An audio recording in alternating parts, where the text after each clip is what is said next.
Hi, everyone, and welcome to today's product demo, Confident Conversations with What's My Communication Style, hosted by HRDQ-U and presented by Patti Massullo.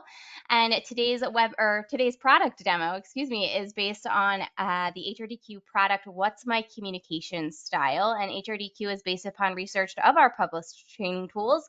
And for more than 40 years, HRDQ has been a provider of research-based training resources for classroom, virtual, and online soft skills training to help retain employees and clients make better decisions and improve performance. So today we will be talking about this product. My name is Sarah, and I will moderate our product demo. Our time together will last around 1 hour. If you have any questions or comments, please type them into the questions box on your GoToWebinar control panel, and we'll answer as many questions as we can during our time together today. And we will follow up via email with any outstanding questions. And before we get started here, make sure that you download today's handout so you can follow along with us today. That's under the Handouts tab on your GoToWebinar control panel. And now I'd like to welcome our presenter, Patti Massullo. Patti is a certified leadership and professional development coach. She has been an entrepreneur most of her adult life, owning both online and offline businesses. Patti has mastered the art of communication using proven strategies to help businesses create compelling new ways to connect in every area of their life, both at home and in the workplace. Also certified in mental health and brain health, Patti is passionate about how people are wired and thrives on helping individuals and companies work and play to their strengths. Thanks so much for your time today, Patti. Welcome. Thank you. Well, good afternoon, everyone. I am so excited to be here today because communication is one of those things that I just love. I love talking about communication. I love learning about it myself. And so we're going to talk a little bit about what communication is. I mean, it might be kind of a no-brainer to think that it's the sending and receiving of information, and it's how we act in our most natural state. And obviously it can be done one-on-one, in groups, or in an audience, and both verbal and nonverbal, because it's not just what we say, it's how we say it, our body language, and all of that. And the reality of it is that we are bombarded with about 35,000 messages every single day. And research has shown that the average person speaks about 16,000 words a day. That's a lot. I know I probably am right up there, if not more than that. And if that was transcribed into actually, that would equal about a 300-page book every single week. So that's how much we communicate and how important that it is. One of my mentors is John C. Maxwell, and I have the privilege of knowing him personally. And one of the things he says is that the art of communication is the language of leadership. So let's talk a little bit about what our learning incomes are going to be today. Outcomes, not incomes, outcomes. You're not here for an income. The first thing is understanding the importance of communication styles. And then we're going to identify your own communication style. Now, we won't be doing that through an assessment today, but just based on the information that I'm going to be able to share with you today, you're going to learn pretty well what your communication style is. Of course, some of you may have already taken different assessments, but you'll get a really good idea just based on the information today. And then recognizing the communication style of others and why that's so important. And the role of adaptability in effective communication. And then an HRDQ model overview, so you can see how we do it, and that just what a fun and engaging training that we have. We have lots of tools for that. And as a bonus, this is going to work in your personal relationships too, because it's not just about work. We're talking about business today, but this can really help us in our personal relationships as well. So another thing that John C. Maxwell talks about in his book, The 15 Invaluable Laws of Growth, is the mirror principle. And basically what he means by that is the first person we have to examine is ourselves. So before we go out to communicate with anyone on any given day, we need to look ourselves in the mirror and make sure that that we're right in our own spirit before we go out and talk to other people, email other people, text other people, and so forth. So why is communication style so important? These are just some of the benefits to understanding communication style, and I'll elaborate on a few of these. The first one is effective interaction. We want to be able to effectively interact with other people, whether that's at home, with our friends, in our neighborhood, and at work. And then conflict resolution. Obviously, conflict is a part of life, and we can conflict in a healthy way. A lot of people think that conflict is always negative, and it's not always negative, but we need to learn conflict resolution and how to do it well. And then there's relationship building. Obviously, we always want to be working on building good relationships with other people at work and in our personal lives. Then there's team dynamics. I mean, what if your team could all learn how to understand each other better? Does that mean everybody's always going to agree? Does that mean everybody's always going to be on the same page? No, but it means that we can learn to understand each other better. And then there's leadership. Leadership is extremely important when it comes to communication style. And all of us are leaders in some way in our life, right? Now, you may not be a leader in your role at work right now, but maybe you have been in the past, or you're a leader at home. We're all leaders at home. And then, you may be doing volunteer opportunities or things like that where you take a leadership role. So it's always important to learn leadership as well. And then customer satisfaction. By that, I mean, if we're in any kind of business, we're either dealing with customers, clients, we're selling products, services, something. And we want those people that we are working with to be happy, right? We want them to be satisfied. And so communication style is going to really play a role in that as well. And then there's mental health. Now, I don't mean mental illness. Mental illness is obviously a clinical diagnosis, but mental health is something that is can change for all of us depending on our circumstances, right? If we have loss in our life, if we've gone through a divorce, if we have health issues, our mental health is definitely affected by that. And so it all ties in to communication style. So let's talk a little bit about conflict resolution and how does it help us with conflict resolution. So obviously a lot of conflict arises from miscommunication, right? Especially at work. And being able to express those feelings and concerns can be a good result of good communication. So when we learn which communication style we are and what communication style the other person is, that can help navigate this. So other examples might be the way we communicate through text messages and emails, because I don't know how many of you have ever said, I sent that text and I really didn't mean for it to sound like that. So there's a lot of miscommunication. I've learned to reread my text messages and my emails before I send them for that exact reason. And just to give you an example, I once asked someone not to include me in a group text of people I didn't know, because what happens is, as you all know, if you get into a group text with a lot of people, especially if you don't know the people in the group, and this had like 30 people in it, every 2 seconds, people are commenting and you're getting these ding, ding, dings. And I didn't know the people and it wasn't anything crucial. But I realized the person took offense when I said that. And I think that she took offense because it was the way I said it. When I read the email back, I thought, it did kind of sound rude the way I said it, when I really meant to say, please, take me off this group text. I'm happy to text you individually. So it's all part of that process. And then the benefits of teamwork. So knowing your communication style enhances your team effectiveness. And it does that by improving your work relationships. And all of that is a result of knowing how other people are wired. And even if you don't know because someone has taken an assessment, you'll see as you start to learn today, if you haven't already, you can kind of guess pretty much what people are once you learn the whole concept of communication style. And it also enables better leadership within your team itself. So what about productivity? You're going to be able to communicate more clearly. It comes with some efficient team collaboration. It actually reduces stress and burnout when you know communication styles of other people, because a lot of times the stress and burnout will come from relationship issues. And it's very common in the workplace, as you all know, I'm sure, to have conflict when people are not communicating or communicating ineffectively, and therefore it directly influences productivity. So the Harvard Business Review said that the number one criteria for advancement and promotion for professionals is the ability to communicate effectively.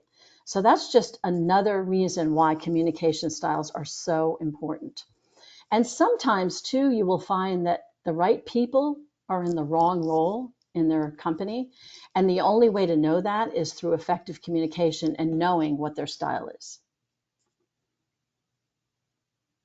So let's talk about learning your communication style.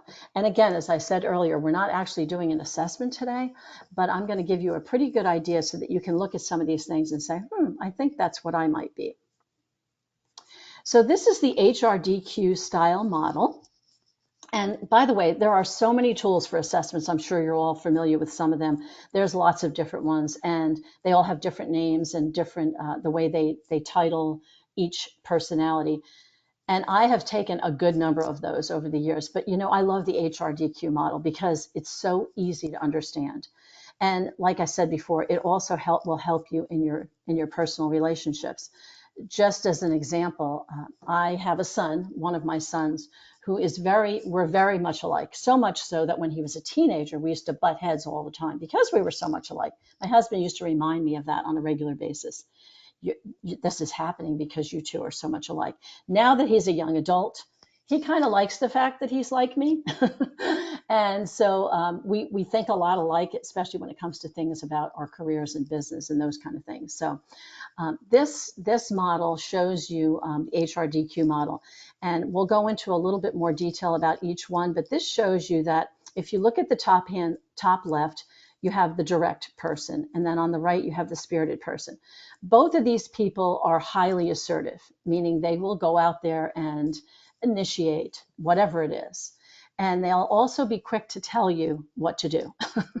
And then when you go down to the bottom, that systematic and considerate person, they're kind of low on the assertiveness scale. They're not real assertive in actually telling you unless you ask, but they'll ask you before they will tell you. And then the interesting thing, if you look on the left and see that the direct and the systematic person are very, very low in the way they express themselves. They want to get to the point, but in different ways. The direct person will want to get to the point by just getting to the point, where the systematic person will want to take a little bit more time and just be more efficient because they want to make sure that they have all the details. They cross all their T's and dot all their I's. And so both of those personalities, they're really good at controlling their emotions. On the other side, on the flip side, with the spirited and considerate person, they're very highly expressive. So they're very quick to be able to say how they feel, and they display their emotions really well. So they will tend to really wear their emotions on their sleeves, so to speak. So you will be able to really tell what they're thinking. So let's elaborate a little bit more on the 4 styles. And you're going to see yourself a little bit in all of these, by the way, and I'll tell you why that is in a minute. So the first one is the direct person. And this person is very decisive. They can be very loud. They're definitely a risk taker. And then you have your spirited person. This is what I am. This person is usually very persuasive, very enthusiastic. They love to tell stories and love to just get right up there and tell you what's on their mind. And then you have your systematic person. And this person is very efficient. They want the facts. They're very detail oriented, and they want to get right to it.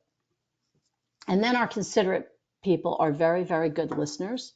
They're very reliable, but sometimes they resist change.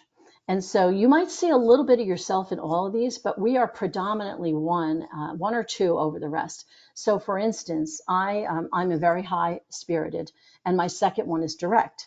However, when I look over at the considerate qualities, I am very reliable and I am a good listener. Now, I had to work on that though. I wasn't always a good listener. There was a time where I would just talk, and tell and not listen to the other person. So I had to learn that. That was a learned skill for me.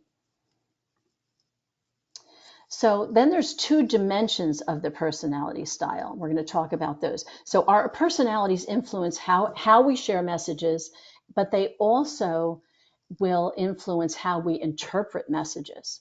So the first one is direct. So this person is highly assertive and very low and expressive. So for instance, they may jump to get the job done. Okay, they want to just get right to it, but they forget to tell anyone else what they're doing, or they may not be able to express to you exactly what they're doing. They just want to go and get right to the job. Then you have your considerate person. This person is low in assertiveness, but high in expressiveness.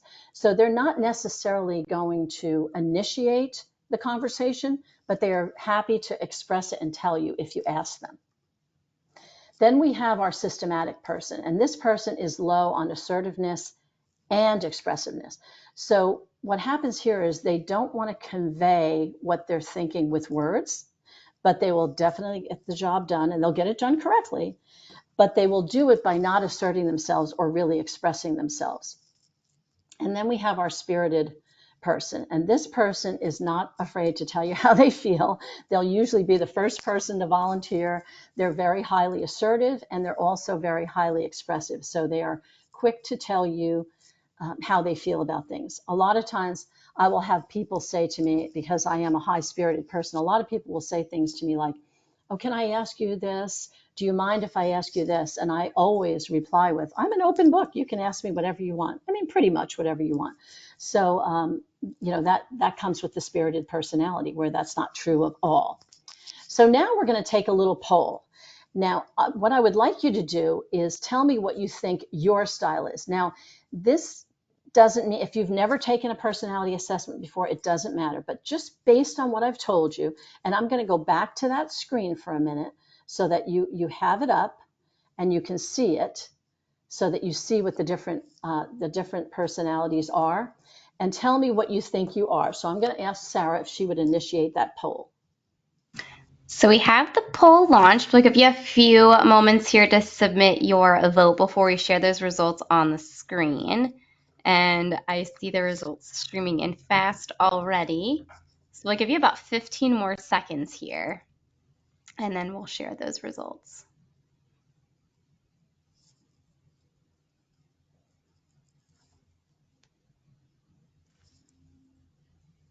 Okay, let's get those up on the screen. I see a few more people voting in. I'll give you a couple more seconds here. All right, let's get those results up on the screen now. All righty. And do you see those on your side, Patty? I do not see those. So we have 22% saying direct, 26% said spirited, 28% said systematic, and 24% said considerate. Wow. Okay. Well, that's extremely interesting, because the next thing that I'm going to share with you are some interesting findings based on research. And so you might find this a little surprising based on the results of this poll.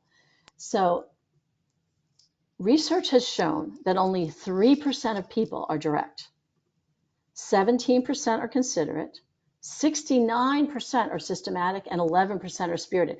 This was very shocking to me when I read this statistic, because I would have thought the direct would have been much higher.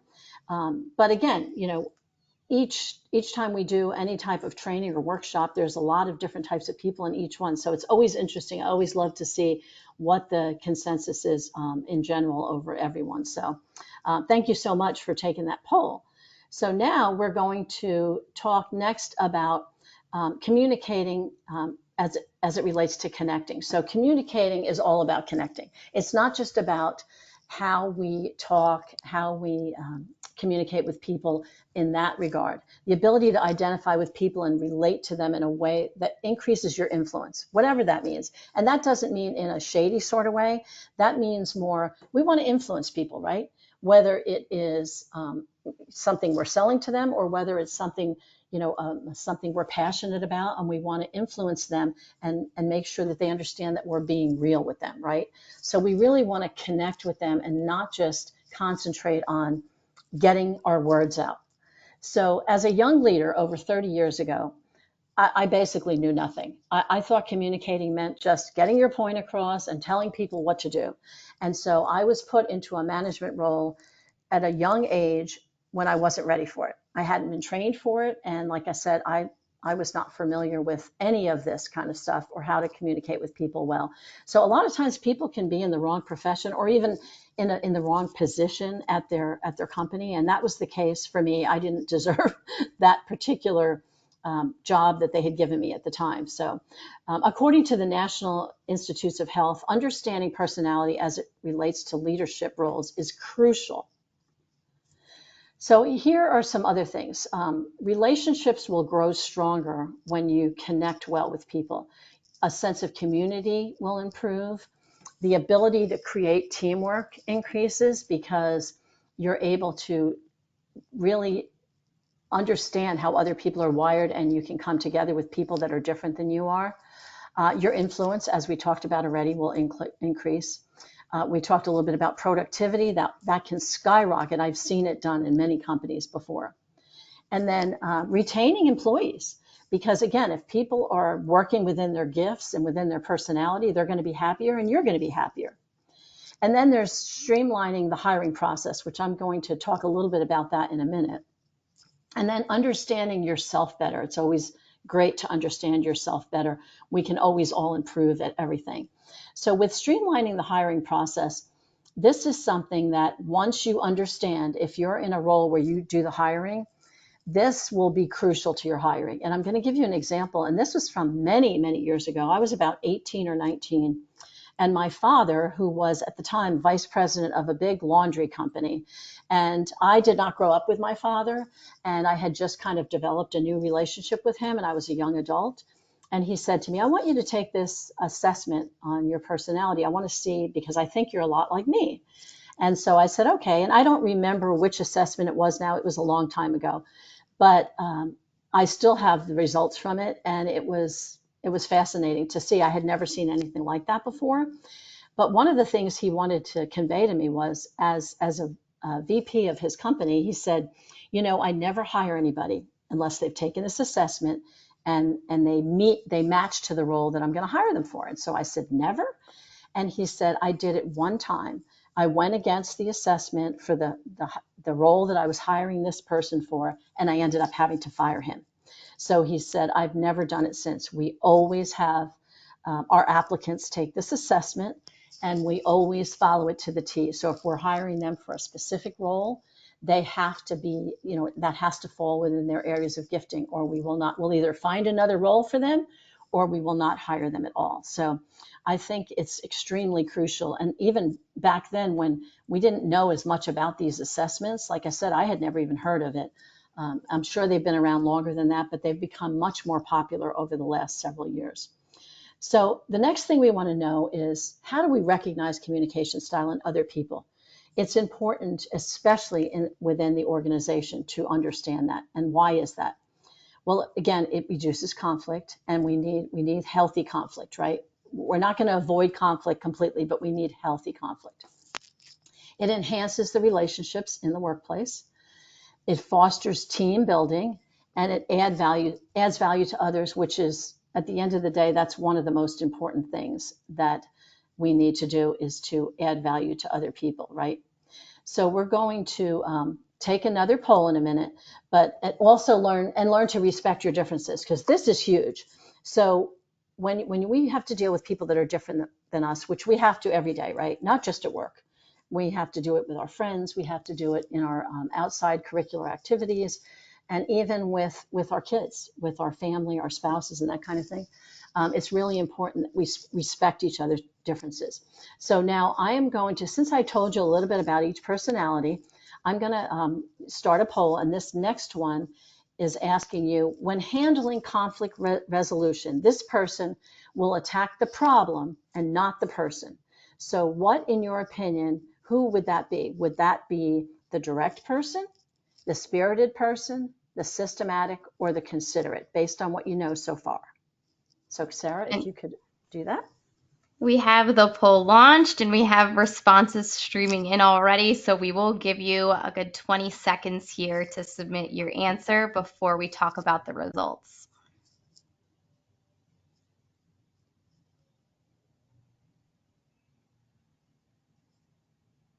All right, and any last minute votes, we'll give you a second there. They're still streaming in. Okay, great. Let's get those results up on the screen there. So we have 27% said direct, 8% said spirited, 27% said systematic, and 37% said considerate. Okay. Well, this is all learning process, right? So this person is the spirited person, because they are not going to go after the person. They're going to attack the problem head on. So we'll be going through some of the other ones in just a few minutes. Okay, so a research study by this company, Bradley Bauer, Banford, and Postlewaite found in the Journal of Applied Psychology that awareness and adaptation to diverse communication styles improves team performance. So if you'll notice a lot of this stuff, you'll see it over and over again in some of these studies. It improves collaboration and it reduces conflict. And also, it's not up on your screen, but the Harvard Business Review published an article on leadership, and they found that leaders who can be flexible with their communication style are more effective in engaging and motivating their teams. And in a few minutes, we're going to talk about exactly what does that mean, how to flex your communication style. There have been lots of studies on adapting styles as it relates to workplace conflict, productivity, and improved relationships, and they all seem to come up with the same thing. And by the way, in every company, we need all four styles. And we need that in our houses too, if possible. In our households, it's really helpful if we have different styles in the house, because when everybody's the same, it can be kind of boring, right? We don't want to all be exactly the same. So here's your second poll. When handling conflict resolution, get right to the point. Who would that be? The direct, the spirited, the systematic, or the considerate? And the responses are streaming in fast here, so we will give you a few moments to think on that and submit your answer. We have about 50% voted so far, so we'll give you another 15 seconds here as you submit your vote.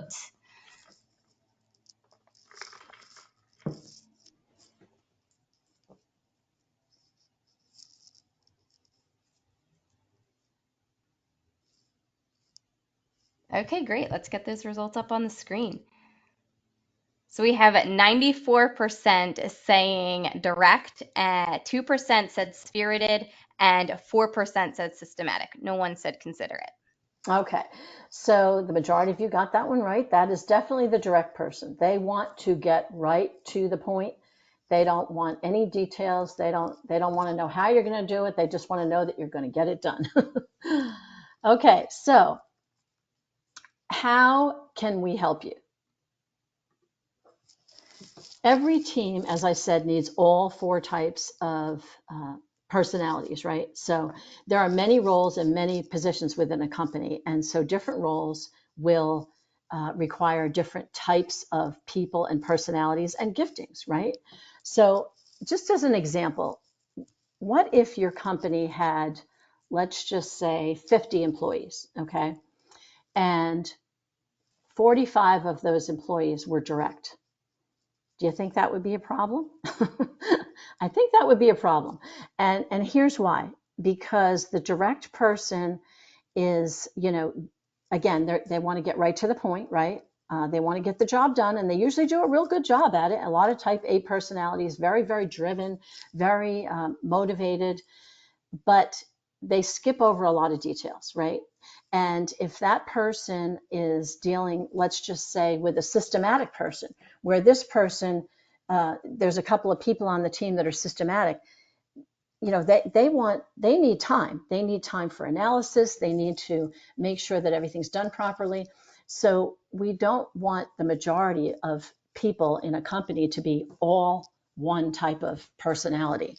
What if we had all considerate people in the company? Now, these people are very reliable. They're very dependable, right? They're considerate. You can always depend on them and trust them. However, they can be very slow to get things done sometimes and making decisions. And so what would happen if it was a sales organization? They would never be able to make a decision if they had primarily everybody in the considerate role. So we need every one of these people. So no matter what when you take this assessment, no matter what it shows your personality is, and it's based on the questions that you answer. And sometimes that can change in different seasons of life too, by the way. But no matter where you are on the scale, there are benefits to each one of these. Can we all improve in certain areas? 100%. But they are all beneficial to every organization and even every family.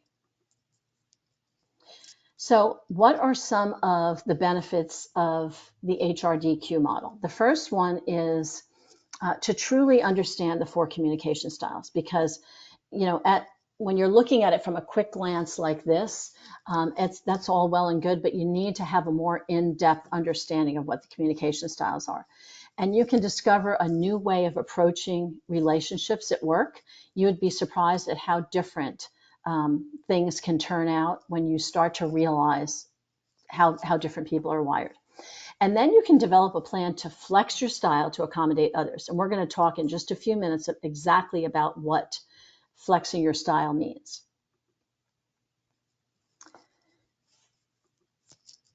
So how can you use this in your company? I wish I had this material years ago. I mean, HRDQ is for individuals and it's also for organizations that wish to improve their communication skills. And like I said, I wish I had had this material a long time ago because I find it to be extremely effective personally as well as professionally. And so why would you choose the HRDQ model over, let's just say, DISC or Strength Finders or Myers-Briggs? There's just so many of those out there now. What really is the difference? Well, I can tell you that it's very straightforward. The HRDQ model is very straightforward. There's no guessing. You'll know exactly what it is when you dive in. It's very user-friendly. And let me tell you why that's so important. If you're requiring your team, let's just say, to take the training and you want everyone to do an assessment and they don't really want to do it, it has to be user friendly so that they are like, okay, this takes about 10 minutes to do. It's great. The other thing is that we all have things to do every day. And if we have to get bogged down in a lot of details, we're not going to want to do it no matter what it is. So it's extremely user friendly. And then it's flexible. So it offers flexibility in both the usage and the presentation of it. It's really, really easy to facilitate. And then we have lots of comprehensive tools, which we'll talk about in a few minutes. We provide extensive tools for both on-site as well as virtual training. And then we have trainer coaching. This is an option that we offer. It's called Train the Trainer coaching. I'm actually one of the Train the Trainers for HRDQ. And basically what that is where we come alongside anyone that wants to do the training in their own company. And we have a 1-hour call with them. And we go through the facilitation guide. And we just give them ideas and tips about how to better facilitate for their team, depending on what kind of organization it is and how many people they have. And we're able to just get a little bit closer to the situation and help people through that process. So how does this all work? If you'll notice on your screen, there's a graph, there's a diagram, and it shows the 4 communication styles. This particular dominant style is systematic. Now, as I said before, everybody has a little bit of everything, right? And at different times in your life, you might have more than others. And this person is clearly more systematic, but they also have a little bit of the considerate, the spirited, and then direct would be their second one. So what happens is when people take the assessment, if participants take the assessment ahead of time, during the workshop, it reduces the time by about 35 minutes. There are paper assessments, and they can complete those either before or during the workshop. So it begins with that assessment. Like I said, it takes about 10 minutes, and it's followed by a comprehensive 4-hour instructor-led course. So what happens is instructors can enhance their facilitation skills with that optional Train the Trainer, the 1-hour coaching session. So that makes it a little more seamless. So what happens is with the Train the Trainer portion of it, we would get on the phone with them first, whoever the Train the Trainer coach is. We get on the phone with the person that's going to do the training, and we pretty much open up the facilitator guide and all the materials that they purchased, and we just give an overview. Here's the best way to handle this situation. You have an opportunity to ask questions, and we give you some little tips and tricks about how to make it more effective and more fun, whether it's virtual or in person or however you decide to do it. So the assessment, as I said, can be online or paper. So our communication style assessment can be purchased as a standalone, just as many of them can, meaning you can take an assessment anywhere online and just, okay, this is what I am, and learn what you are. But it's really best if you pair it with a 2 or 4-hour workshop, and I'll tell you more about the 2-hour workshop in a minute. But here's why. Because this isn't just about getting more information, it's about transformation, right? So you don't want to go through all this if it's not going to make a difference for yourself or for your company or both. It's about having a transformation, being able to really understand, how do I use my communication style to the best of my ability? How do I get along with my team and coworkers? How do I bring this information to my company? And if you just take an assessment, all that's going to do is give you information. It's going to give you information and tell you that you're spirited or direct or systematic or considerate. But that's just information. That's not going to help us in our everyday life in dealing with other people, which is the whole idea. So we have virtual workshops, and that is given by a facilitator in the company virtually. And then we also have on-site workshops. So this is facilitated on-site at your location or the location of your choice. And the facilitator would come out and do that training right in person for you. So there's some different fun things that we have. This is called the Style Suite Facilitator Guide. This is something optional, but it's really fun. And so, I mean, I'm a spirited person, so I like fun things. But sometimes, trainings can get boring and monotonous, and so we like to make it as fun and interactive as possible. So these are some of the tools that can help you with that. So these are for on-site trainings, obviously, to use with your participants. So the first one is, it's a poster. It's 17 by 22 inches. And this poster is really created to be used as like a visual aid during the workshop. So it's just up there so people can just refer to it as they're going through the training and look at it for reminders of where you fall on the scale and what does that mean and how assertive am I, how expressive am I, and that kind of thing. And then the Style Suite stickers. These are up in your left-hand corner, and they are just a fun way to display personalities. So it's also a reminder to flex when you need to. So for instance, I know some companies have used these and they literally put them on the door of their office to remind people, I'm a direct person, meaning when you enter, flex your style a little bit to get right to that point to make sure that we're all cohesive in our communication, it's just another fun way to do it. And then the HRDQ cards. These are a quick reference tool they come in a pack of 5, and they literally just summarize how to flex your communication with other people. So again, you can go through trainings, you can learn all this stuff, but you're not going to retain and remember every single thing. So this is just another quick little reference tool that you can keep handy. And sometimes, I like to keep one in my desk. And when I'm dealing with other people or doing a training or going out to meet with a new client or something, I like to keep it in the back of my mind to remind myself, okay, what kind of style am I dealing with here, and how do I need to flex to that to make that a more cohesive meeting. And then we have our workbook. The workbook is designed to be used in conjunction with the facilitator guide, and this creates a more cohesive instructor-led training experience. So it also includes in there individual and group learning activities as well. And then you have a professional PowerPoint presentation to use. There's a script that's included, and this makes things very seamless. So it also has activities and icebreakers and ideas of fun things to do to break it up a little bit, especially with 4 hours. When people are sitting for 4 hours, you want people to be able to get up and stretch and do some different things. And then there's some reflection. As you can see in this example, what do your scores reveal about your communication preferences? So there's lots of different things in there as well. And then we have, as I explained before, the Train the Trainer, and that is delivered virtually. It's a 1-hour prep for trainers.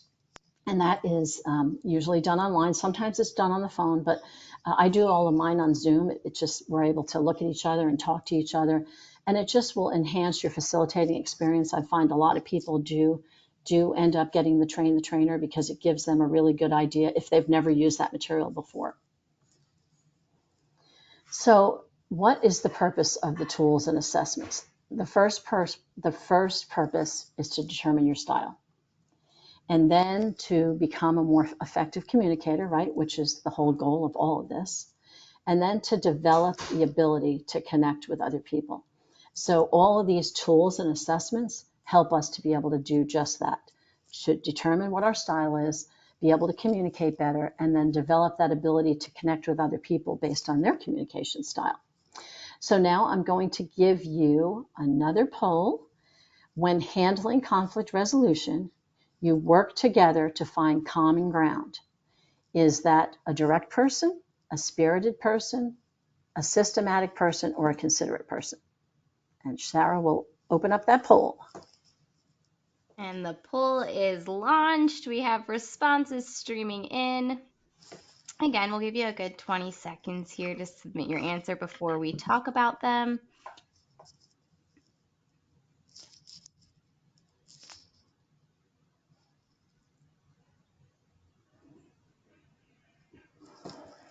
And we'll give you another 10 seconds for those remaining. If you haven't voted, make sure you do so.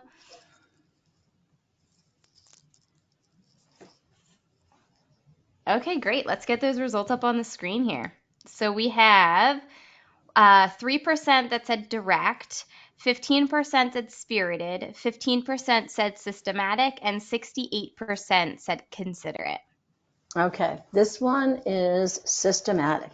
This is the person that, wants everything. They want to cross all their T's and dot all their I's, and they want to make sure that we can find common ground in all of that. So obviously there's different training formats. There's virtual and then there's in person. And a lot of companies are still doing a lot virtually, but we are starting to see more and more in-person trainings. So we have both of those options, obviously. And either way, you're going to get the best training that we have to offer either way, whether you choose the virtual or the in-person. So if you're doing an in-person training, just to give you some ideas to keep people engaged is important, because no one wants to be just talked at. They really want to interact. They want to know that their opinion matters. And so one of the things you can do is tell good stories. I love telling a good story.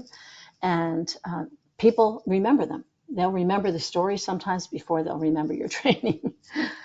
Show them case studies, things that prove your point. And then playing games related to your topic. And if there are handouts, you can share handouts, and asking good questions. And the other thing too is not only asking them questions, but giving them the opportunity to ask questions, whether that's the end of your session or depending on how you facilitate, you can do it. You can break it up and ask questions in between each section, that kind of thing. I've seen different companies do it different ways. So I did a training not too long ago. It was back in the fall, and it was in person here in the state where I lived. And in that particular, it was a communication workshop. In that particular one, I played a lot of different games that I love to play in these workshops in person. And the people loved it. And the reason I know they loved it is because of the way they participated, for one thing, but also I did a survey at the end, which I always do, and asked them what was their favorite part, what could have been better for them, and that kind of thing. And everybody was like, I love the game, I love this game, I love that game. So people do like and enjoy playing the games, not for the sake of playing games, but for the sake of really just being able to interact and, again, have a voice in the matter. So with virtual, it can be a challenge if you're not used to doing virtual. Of course, before 2020, a lot of people had never done anything virtual. Those of us in the training and speaking world, we did do some virtual stuff, so we had a little bit there under our belt, but we still had to learn some tricks of the trade to get better at virtual. And so you can still tell stories. You can still give real live examples like I'm doing today. You can still show case studies. You can take polls like we've done, which again gets people involved. And then if there's handouts, giving handouts in advance. So the facilitator role, there's some things here that I wanted to go over with you as far as how it works. So the workshop duration is usually 4 hours, okay? There's a shorter version available. There's a 2-hour lunch and learn, depending on what kind of time you have and how in depth you want to get with the training with your company. The 4-hour obviously is more in depth, but we do have a shorter version available.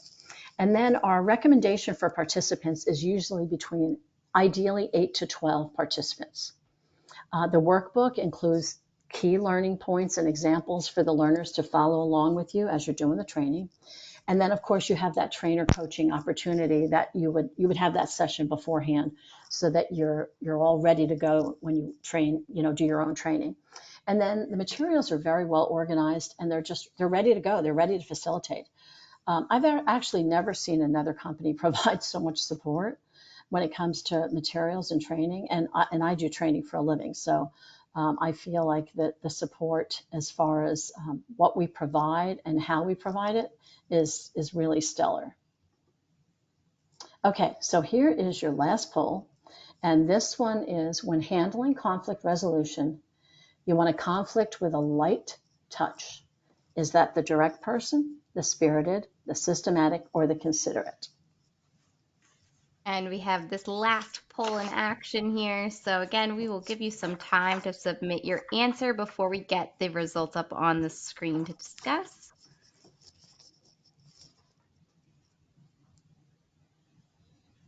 And we have about 50% of you voted. So we'll give you 20 more seconds here to submit your answer.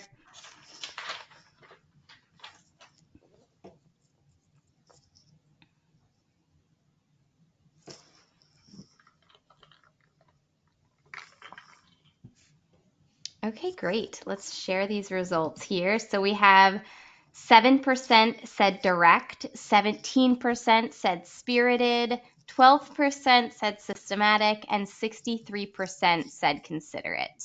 Okay, well, the majority got it. It is considerate, because remember, that considerate person wants to do everything in that way with the light touch. They don't want to ruffle any feathers or anything. So that's why they're called considerate. So thank you for taking those polls, because we all learn through those, and you can kind of look at them and think, okay, that could be this one or it could be that one. But I appreciate you taking the time to take those. So next, we're going to talk a little bit about adaptability, what reading style and flexing style is. So reading style means that you're developing an awareness of someone else's communication style. So what that basically means in a nutshell is it's the ability to be able to determine what their style is and their preferences just by having like a conversation with them. You'll learn after a while, you'll get to read people and say, oh, I think they might be more direct. Some are more obvious than others. I would say the direct one is super obvious, but a lot of times you might be surprised. And so, for an example, I did a training for a company last year where I met with the gentleman who was in charge of hiring. It was real obvious to me in that first meeting that he was very direct.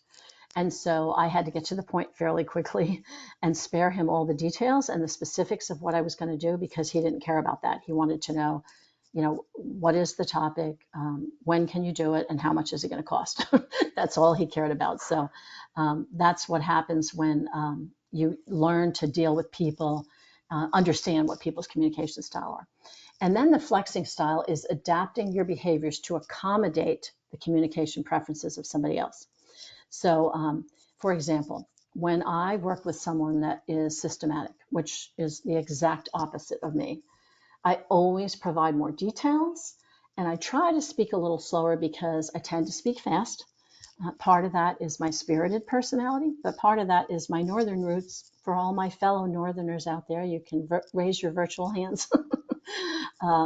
So I do know that when I'm with systematic people, I have to slow down a little bit and give them a few more details. But I want to emphasize the fact this is not about changing your style or changing who you are as a person, because we all have giftings. This is about just being flexible, flexing to that person's style so that you can have good communication between the two of you and not end up having this chaos and this argument because you think differently. And these things, they really do work if you put them into practice. So why I use what's my communication style? What I have learned and why I love the HRDQ model, part of it is the reading and the flexing, how I've learned to read other people and flex my style, being able to add value to that person by reading it, and then by flexing my style to understand them better. If you remember at the beginning, I said that I love everything about how people are wired, right?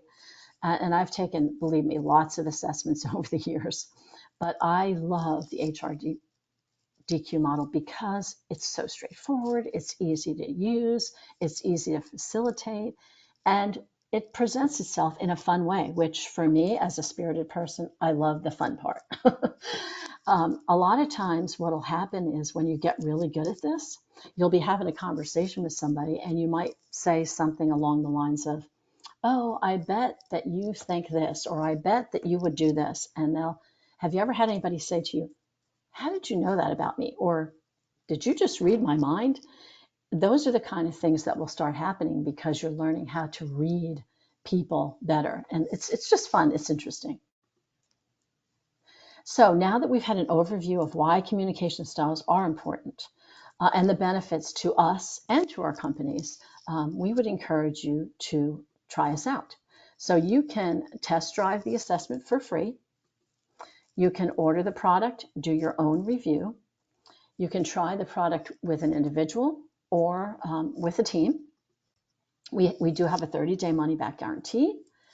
And we also have that quick start train the trainer available. If you look at the materials and think, oh, this is too much for me to go over and jump into, we would love to get on a train the trainer call with you and walk you through how to seamlessly make that flow in that either 2 or 4 hour workshop.